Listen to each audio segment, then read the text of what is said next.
Okay, so have you ever really stopped to wonder why some countries are just so incredibly rich, while others seem permanently stuck in poverty?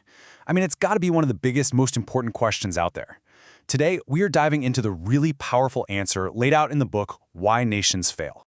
Now, the authors of this book argue that to get our heads around this huge global divide, we don't actually need to look at the whole world. All we have to do is look at one single city that's been split in two by a simple fence. We're talking about the city of Nogales. It sits right on the border between Arizona and Mexico. And you know, it's the perfect natural experiment. Why? Because the people, the culture, the climate, the geography, it's all basically identical on both sides. So what on earth is going on?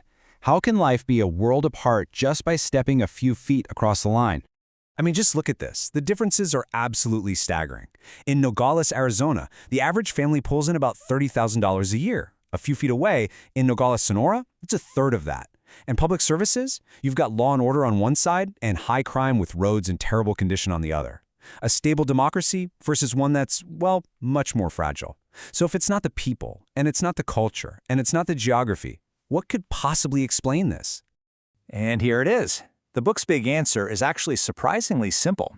It's not about the people, it's about the institutions.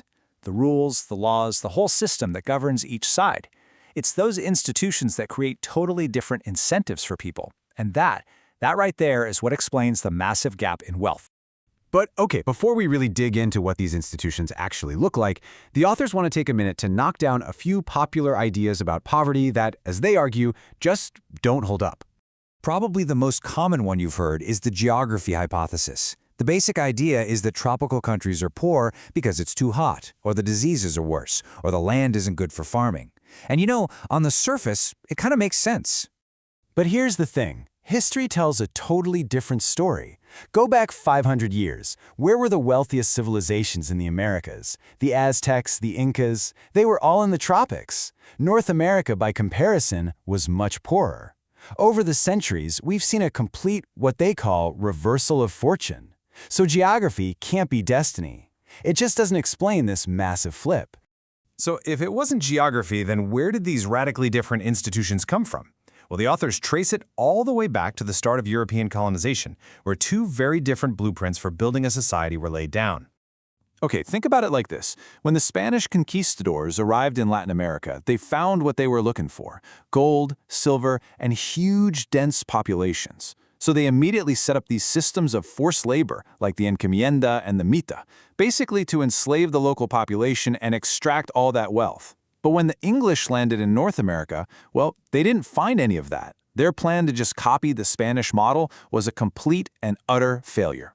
This map of population density from way back in 1500 really shows you why. See those dark areas in Central and South America? That's where millions of people lived. A ready-made workforce for the Spanish to exploit. But look at North America. It was sparsely populated. And that one single difference forced the English colonists to try something completely new. There's this chilling account from an Aztec writer at the time, talking about the Spanish conquest. It says, "They took it all that they saw which they sought to be good." And that just perfectly captures the Spanish colonial model. It was designed for one thing and one thing only: pure extraction. So over in Virginia, when the English tried this extraction model, it led to total disaster, the infamous starving time. So out of pure desperation, they had to pivot. They came up with the headright system, which gave land to settlers, creating a real reason to work hard. Then they formed a general assembly, giving those settlers a political voice. These weren't generous gifts. They were last-ditch efforts that accidentally planted the seeds of a whole new kind of society. So this huge split in history, this fork in the road, it created two fundamentally different kinds of institutions. And according to this book, these are the things that decide the fate of nations. First, you have what they call extractive institutions. Just think of that Spanish model. All they do is concentrate power and opportunity into the hands of a tiny elite, with the main goal of just extracting resources from everyone else. For the average person, there's zero incentive to innovate, to invest, to do anything new. And on the other side, you've got inclusive institutions. These are what grew, by accident really, out of that North American experiment. They protect private property, they try to create a level playing field, and they encourage people to innovate.